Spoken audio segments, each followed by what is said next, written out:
computers execute instructions. Early on, programs were just machine code instructions written to be directly executed by hardware. These instructions were simple procedural operational codes and data.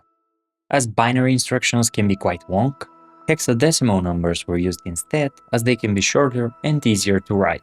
Programmers used paper manuals to reference the hexadecimal opcodes and write their programs.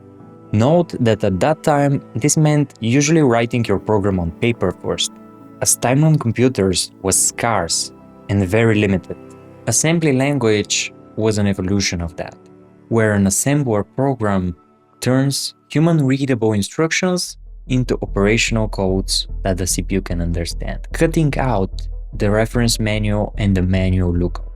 If you've only done high-level programming, chances are you are kind of scared of assembly. And you really shouldn't be, because assembly is not complicated at its core, it supports only very simple instructions. Entire programs written in assembly, however, can get complicated, because you need to be very explicit and procedural. In 1969, at the Bell Labs Research Center, Ken Thompson and Dennis Ritchie were working on the Unix operating system. It was an operating system written for Digital Equipment Corporation's PDP-7 microcomputer, and it was written in PDP-7 assembly, specifically for that hardware. At that time, Dennis Ritchie was also working on programming languages. He designed the simple procedural B programming language, which was typeless. It's hard to imagine from our perspective today what a typeless programming language could even be, but the B programming language used the memory word of the machine as a natural type for data. Dennis Ritchie added features to his B programming language, and gradually by 1972, it evolved into the C programming language. Note that Dennis Ritchie was working on these programming languages as he was building Unix, and this is expressed in the language itself. C is a language with types, structures, pointers. It allows you to express algorithms in human-readable form while still being able to manipulate memory at a lower level. Until that time, Unix was written for the DEC PDP-7 machine, and later on rewritten for the DEC PDP-11. At that time, it was normal for an operating system to be written in assembly for the specific hardware. Then, Dennis Ritchie started rewriting Unix in C.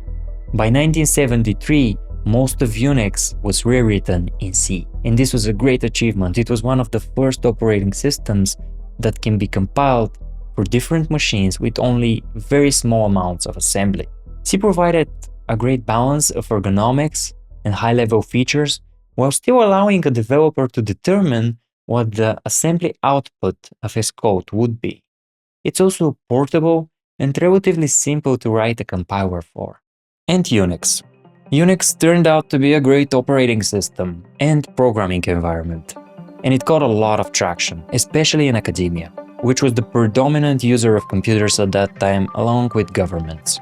Some amazing ideas came out of Unix, like making simple single-purpose programs and then having them communicate with each other by piping the output of one program to the input of another. A rather powerful idea for modular software. Unix also pioneered the hierarchical file system, something so simple and elegant that you take for granted these days. You would find it very hard to imagine a modern computer operating system without a hierarchical folder structure. Another amazing idea in Unix was that everything is a file. Literally, your keyboard input in Unix is just a file, and any program can read a stream of bytes from it and determine how you're using your keyboard. This provided a self-explanatory and unified interface for programs to interact with hardware, which is a huge deal. As Unix was built with C, it provided a first-class C programming environment. C on its own made Unix portable across multiple systems, so both technologies symbiotically made each other popular.